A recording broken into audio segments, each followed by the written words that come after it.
Avez-vous déjà remarqué que moins une personne a d'argent, plus elle paie pour tout? Je ne parle pas de luxe. Je parle de riz, de loyer, de prêts, de supermarché. Celui qui gagne moins paie plus pour le même produit. Et le pire, ce n'est pas un hasard. C'est un système. Et aujourd'hui, je vais vous montrer comment fonctionne ce système, de l'intérieur, car la plupart des gens ne réalisent jamais qu'ils paient cette facture. Restez jusqu'à la fin, car ce que je vais vous révéler ici va changer la façon dont vous voyez votre propre argent. Mais d'abord, permettez-moi de vous poser une question simple. Avez-vous déjà eu le sentiment que l'argent disparaît sans explication? Qu'au début du mois, on dirait qu'il y en a assez et qu'à la fin il ne reste plus rien? Si vous avez vécu cela, j'aimerais que vous écriviez dans les commentaires ce qui se passe habituellement. Il n'y a pas lieu d'avoir honte, car ce que je vais vous montrer ici expliquera exactement pourquoi cela se produit, et ce n'est pas la faute de votre discipline. C'est structurel. C'est un mécanisme que vous comprendrez maintenant. Commençons par quelque chose dont la plupart des gens n'ont jamais entendu parler. En France, les quartiers populaires comptent en moyenne moins de supermarchés par habitant que les quartiers riches. Cela semble évident, mais réfléchissez à ce que cela signifie dans la pratique. Lorsque vous avez moins d'options près de chez vous, vous achetez là où vous le pouvez, pas là où c'est le moins cher. Et lorsque vous achetez là où vous le pouvez, vous payez le prix souhaité par le vendeur, car il sait que vous n'avez pas d'alternative. Cela a un nom. Les économistes appellent cela la prime de pauvreté. En portugais, la surtaxe sur la pauvreté. Et cela existe dans presque toutes les catégories de consommation. Je vais vous le prouver. Prenons l'exemple du loyer.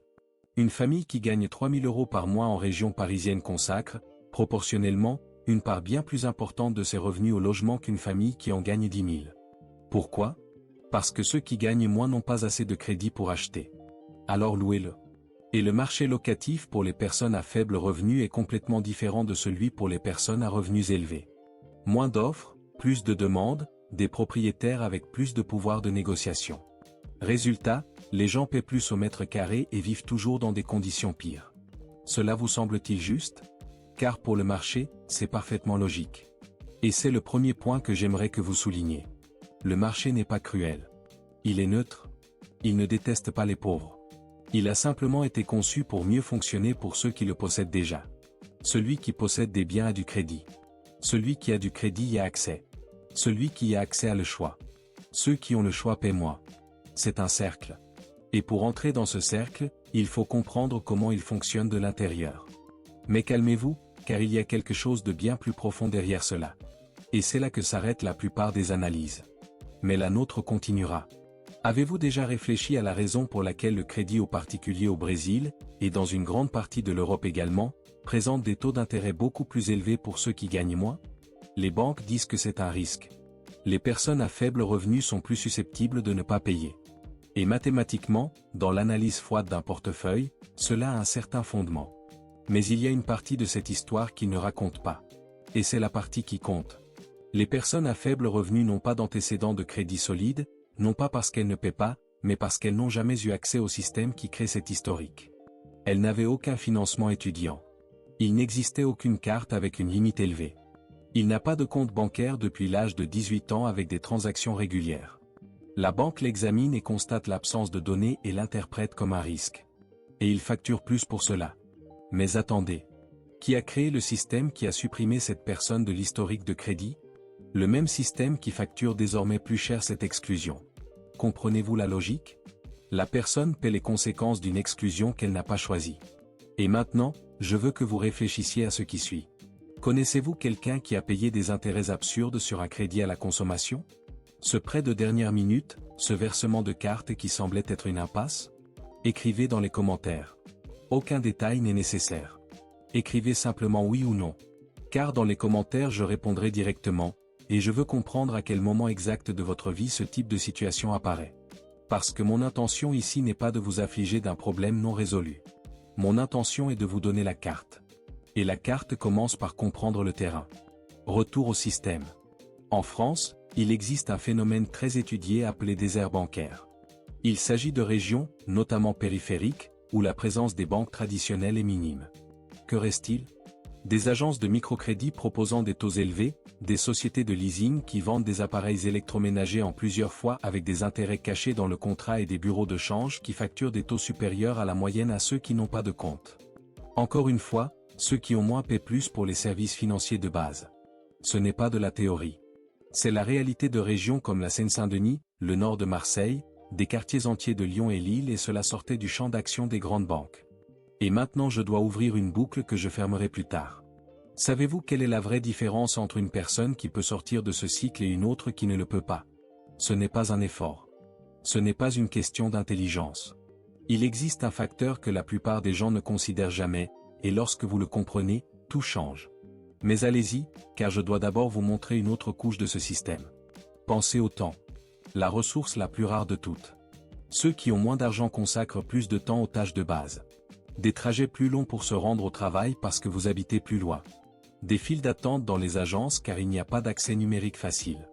Bureaucratie pour accéder aux prestations sociales. Tout cela prend des heures. Et le temps, c'est de l'argent.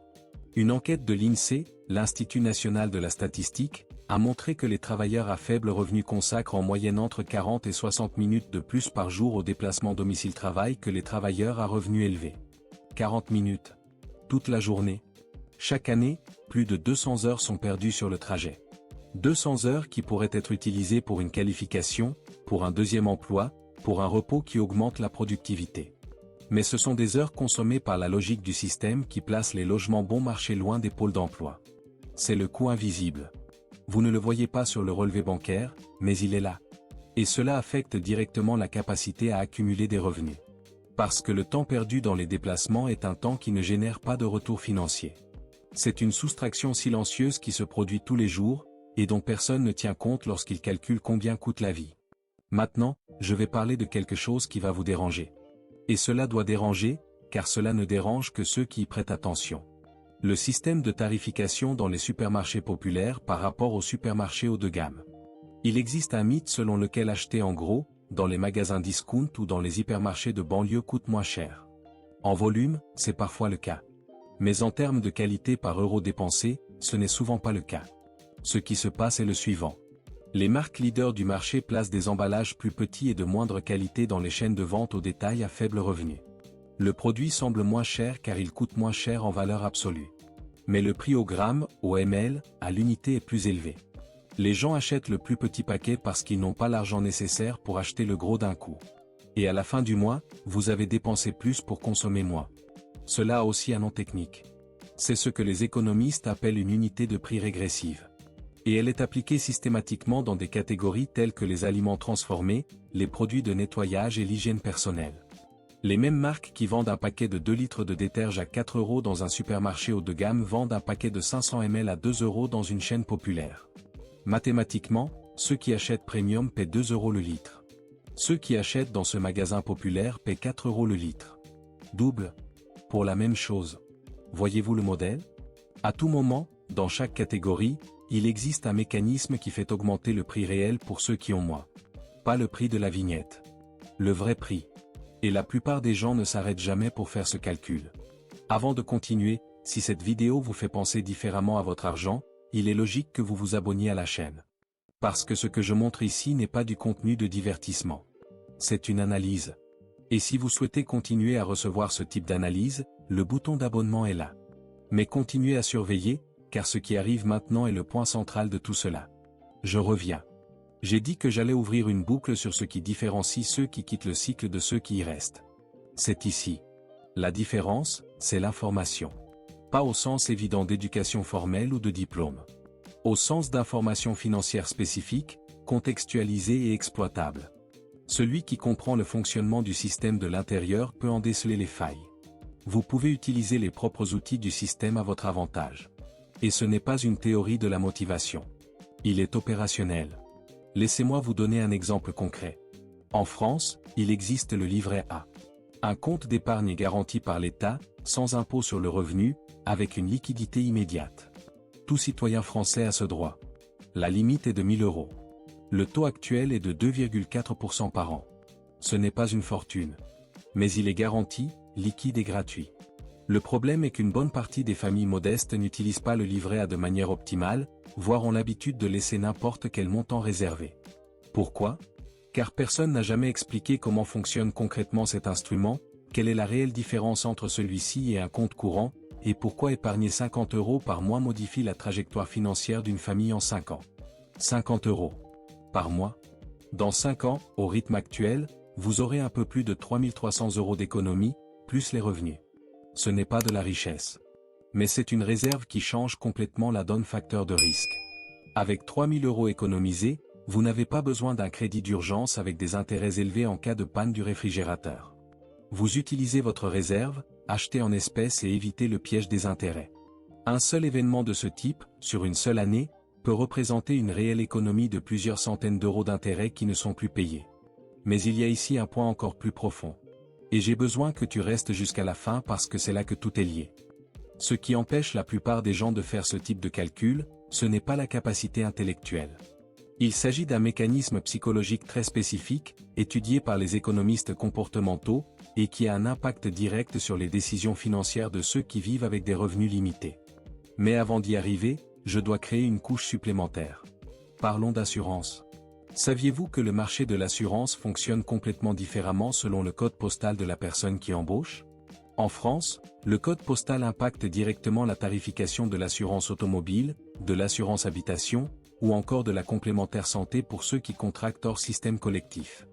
Un véhicule identique, avec un conducteur du même profil, peut avoir une différence de plus de 30% dans la prime d'assurance selon le quartier où la voiture est immatriculée. L'assureur utilise l'historique des sinistres de la région pour établir le prix. Et les régions pauvres connaissent davantage d'accidents, en partie parce qu'elles sont plus touchées par la criminalité, en partie parce qu'elles disposent de véhicules plus vieux et moins sûrs, en partie parce que l'infrastructure routière est de moins bonne qualité. Et qui paie ? Qui vit dans cette région ? Y compris ceux qui n'ont jamais accidenté leur voiture. Vous payez pour le comportement statistique de votre quartier. Et cela se répète en assurance habitation. Les appartements situés dans des zones classées à risque d'inondation, de glissement de terrain ou de criminalité paient davantage. Et où sont ces appartements ? En périphérie. Parce que le marché immobilier a déjà poussé les logements sociaux vers les zones les plus à risque. Ainsi, la personne paie plus pour la propriété en termes de ratio de revenus, vit dans une zone à risque et paie également plus pour l'assurance de cette propriété. Chaque niveau ajoute un coût. Je vais maintenant fermer la deuxième boucle. J'ai dit que le système fonctionne mieux pour ceux qui l'ont déjà. Mais qu'est-ce que c'est « avoir » exactement ? Ce n'est pas seulement une question d'argent. C'est actif. Patrimoine. Quelque chose que vous appréciez au fil du temps. Et voici la différence structurelle la plus importante dans toute cette vidéo. Ceux qui ont des actifs travaillent une fois pour l'argent, et ensuite l'argent travaille pour eux. Ceux qui n'ont pas de patrimoine travaillent chaque mois pour de l'argent, sans que ce travail ne crée quoi que ce soit qui se multiplie de lui-même. Pensez comme ça. Une famille qui a acheté un appartement à Paris en 2005 pour 200 000 € a vu cet appartement valoir aujourd'hui en moyenne entre 400 et 500 000 €. Cela représente une augmentation de 2 à 300 000 € sans que personne ne travaille pour cela. Pas d'heures supplémentaires. Pas de deuxième emploi. L'actif a fait le travail. Une famille qui louait à temps plein pour la même période payait, disons, 800 € par mois pendant 20 ans. 192 000 € sont versés aux propriétaires, sans création de patrimoine. Sans rien à valoriser. Aucune richesse générée. Cela ne signifie pas que tout le monde aurait dû acheter en 2005. Cela ne signifie pas non plus que louer est toujours un gaspillage. Le propos est plus subtil. Le fait est que ceux qui possèdent des actifs ont participé à l'appréciation du marché sans rien faire de plus. Ceux qui n'avaient pas d'actifs ont payé sur le marché sans rien recevoir en retour. Et cette asymétrie se répète, avec des variations, dans l'ensemble de la structure du capital. Ceux qui détiennent des actions reçoivent des dividendes pendant qu'ils dorment. Ceux qui ont une entreprise génèrent des revenus sans être présents. Ceux qui disposent d'une valeur immobilière reçoivent un loyer mensuel. Tout cela sans travaux supplémentaires. Et ceux qui n'ont rien de tout cela continuent d'échanger des heures contre des euros, chaque mois, sans rien créer qui leur convienne. Maintenant la troisième boucle. J'ai dit qu'il existait un mécanisme psychologique spécifique qui empêche les gens de sortir de ce cycle. Et ce n'est pas un manque de volonté. Faites attention. Des économistes comportementaux comme Sandil Muller-Nathan et Eldar Shafir ont développé un concept appelé mentalité de rareté. Ce qu'ils ont découvert, après des années de recherche, c'est que lorsqu'une personne vit dans une situation de privation constante, qu'il s'agisse d'argent, de temps ou de sécurité, le cerveau passe en mode tunnel. Il oriente toutes les capacités cognitives vers le problème immédiat le plus urgent. Comment payer la facture d'électricité ce mois-ci ? Comment couvrir le loyer ? Comment résoudre le problème d'aujourd'hui ? Et quel effet cette focalisation tunnel a-t-elle sur la prise de décision à long terme? Il l'élimine presque complètement. Pas parce que la personne est stupide. Pas parce qu'elle ne veut pas planifier. Mais comme le système cognitif est soumis à une charge maximale face aux problèmes du présent, il ne reste plus de bande passante mentale pour penser à l'avenir. La même personne qui, dans une situation de sécurité financière, prendrait d'excellentes décisions en matière d'épargne et d'investissement, prend dans une situation de pénurie des décisions qui nouvellement irrationnelles de l'extérieur, mais qui prennent tout leur sens dans la logique du tunnel. Un exemple clair. Contracter un emprunt à taux d'intérêt très élevé pour résoudre un problème immédiat. Pour les étrangers qui ont des économies, cela semble absurde. Mais pour ceux qui se trouvent à l'intérieur du tunnel, avec un réfrigérateur cassé et 3 enfants à la maison sans endroit où stocker leur nourriture, le coût du prêt est secondaire par rapport au problème urgent. Le cerveau ne calcule pas le coût total des intérêts sur 24 mois. Le cerveau survit aujourd'hui. Et ce mécanisme, cette mentalité de rareté, a un coût mesuré en termes de performance cognitive. Les chercheurs ont estimé que vivre dans une pauvreté financière chronique réduit les performances au test de QI de l'équivalent d'une perte d'une nuit de sommeil. Chaque nuit. Indéfiniment. Cela signifie que la pauvreté n'est pas seulement un manque d'argent. Il s'agit d'un manque de capacité cognitive pour échapper à la pauvreté, causée par la condition de pauvreté elle-même. C'est un système autonome. Et maintenant j'ai besoin que tu comprennes quelque chose de très important. Ce n'est pas une excuse. Ce n'est pas du fatalisme. C'est un diagnostic. Et le diagnostic est la première étape vers le traitement. Car lorsque vous comprenez que le problème a une mécanique spécifique, vous pouvez agir sur cette mécanique. Pas sur l'émotion du problème. À propos du matériel. Alors que faire? Je vais vous donner les mécanismes concrets. Ce ne sont pas des slogans de motivation. Il s'agit d'interventions structurelles que chacun peut appliquer, quel que soit son point de départ. Et le premier est contre-intuitif. Le premier mécanisme consiste à réduire les décisions. Cela semble étrange. Mais vous vous souvenez du focus tunnel? Le problème n'est pas le manque de capacité à décider. C'est l'excès de décision sous une charge cognitive maximale. La solution n'est donc pas d'essayer de mieux décider. C'est moins décider. Et comment fais-tu cela? Automatisation. Mise en place de transferts d'épargne automatique le jour de paie, avant de voir l'argent. Définir une règle de pourcentage fixe, même s'il est de 5%, qui va directement au livret A sans passer par votre main. Éliminer la décision du processus. Pourquoi est-ce que ça marche? Car la décision d'épargner prise une fois, automatiquement, ne consomme pas de bande passante cognitive mensuellement. Vous décidez une fois, configurez le système et le système fonctionne pour vous. C'est exactement le même principe que celui utilisé par les riches, mais à une échelle gigantesque. L'investisseur automatique en bourse, le prélèvement automatique des cotisations de retraite privée, le réinvestissement automatique des dividendes. La logique est la même. Automatise pour que vous ne dépendiez pas de la volonté sous pression. Le deuxième mécanisme consiste à réduire le coût d'accès à l'information. Et ici, je veux être très précis. Je ne vous dis pas de lire plus de livres sur la finance. Je vous dis de créer un rituel simple, hebdomadaire, de 15 minutes, au cours duquel vous regardez vos chiffres. Des entrées, des sorties, et une seule question, où est passé cet argent que je n'ai pas décidé consciemment? Ce n'est pas un budget élaboré. C'est un diagnostic minimal. Parce que la plupart des pertes financières ne proviennent pas de mauvaises décisions. Elles proviennent de petites fuites invisibles qui s'accumulent. Abonnements que vous avez oubliés. Des frais bancaires que vous n'avez jamais remis en question. Achats impulsifs réalisés en fin de mois lorsque le stress était élevé. 15 minutes par semaine. Un regard sur les chiffres. Et une question. C'est tout ce dont vous avez besoin pour commencer à voir ce qui était auparavant invisible. Le troisième mécanisme est le plus puissant et le moins évident. Cela change l'unité de comparaison des prix. Ne comparez pas le prix absolu. Comparez le prix par unité. Prix par heure de travail. Prix pour la qualité livrée. Cela change complètement la perception de la valeur. Lorsque vous calculez que le plus gros emballage coûte moins cher par ml, vous arrêtez d'acheter le petit. Lorsque vous calculez le nombre d'heures de travail que représente un achat impulsif, vous le pesez différemment. Ce n'est pas que vous allez arrêter de dépenser. C'est juste que vous commencez à dépenser plus consciemment sur ce que vous échangez réellement. Et il y a un quatrième mécanisme que je souhaite évoquer car il est spécifique au contexte français et très sous-utilisé.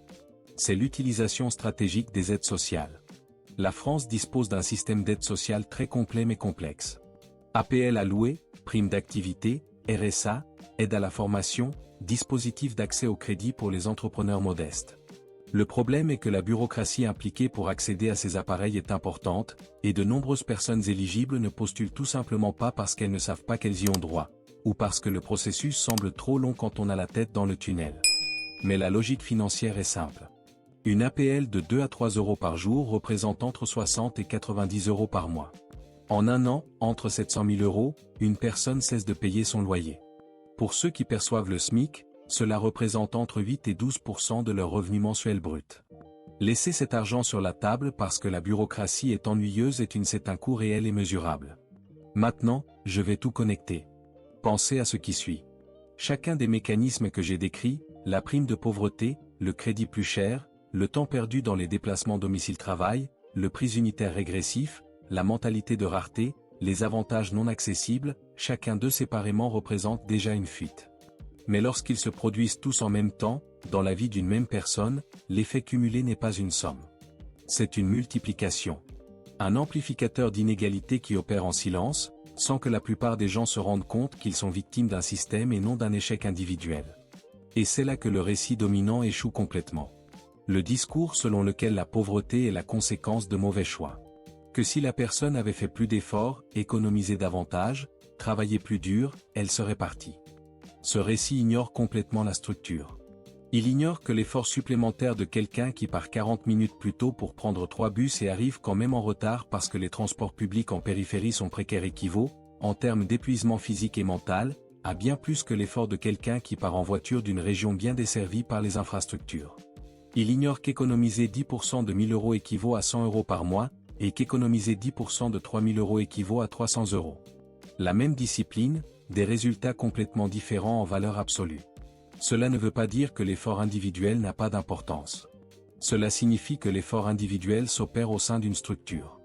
Et comprendre la structure est ce qui vous permet de la naviguer plus intelligemment. Passons maintenant au dernier aperçu. Et c'est le point que je veux que vous reteniez de cette vidéo.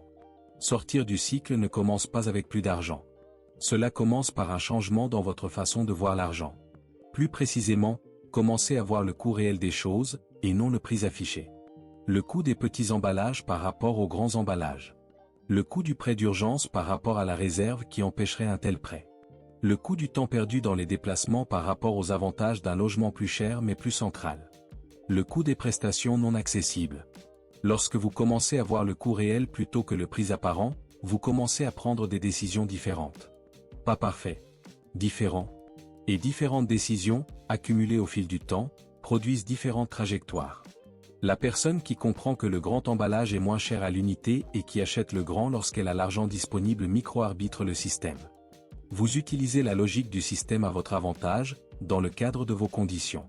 Celui qui automatise 50 euros mensuels pour le livret A avant de voir l'argent se crée un actif qui fonctionnera pour lui, à une échelle minime mais réelle.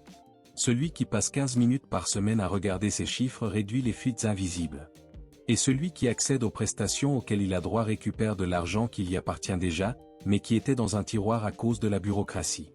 Aucune de ces actions ne change le système. Le système continue de favoriser ceux qui l'ont déjà. Mais il change de position au sein du système.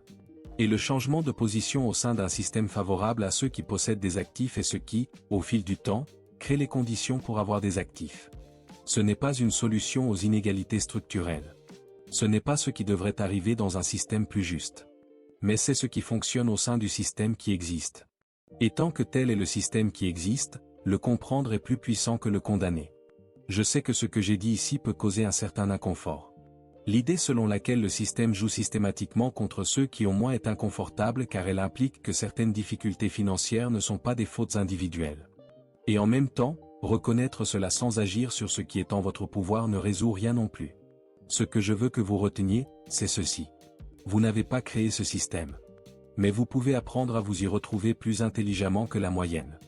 Et l'intelligence, dans ce contexte, n'est pas le QI. Il s'agit de la bonne information, appliquée au bon moment, dans la bonne décision. Avant de terminer, j'ai besoin que vous fassiez une chose. Si quelqu'un dans votre vie, un membre de votre famille, un ami, un collègue, traverse l'une des situations que j'ai décrites ici, qu'il s'agisse d'un prêt coûteux, d'un loyer qui engloutit la moitié de vos revenus, ou du sentiment que l'argent disparaît sans explication, partagez cette vidéo avec cette personne. Pas comme conseil. À titre d'information. Parce que parfois, ce qui change la trajectoire d'une personne n'est pas une grande décision. C'est une information qui est arrivée au bon moment. Dans les commentaires, je veux savoir, lequel de ces mécanismes avez-vous reconnu dans votre propre vie? Le prix unitaire, le crédit onéreux, le temps passé dans les déplacements, l'avantage non accessible? Écrivez-le ici. Parce que dans les commentaires, je réponds personnellement. Et si vous avez une question précise sur la manière d'appliquer l'un de ces mécanismes dans votre situation, c'est là que nous la résoudrons ensemble. Et si cette vidéo cela avait du sens pour vous, si vous partez avec une perception différente de la façon dont l'argent circule dans le système, c'est le signe le plus clair que vous puissiez donner que ce type de contenu vaut la peine de continuer à créer.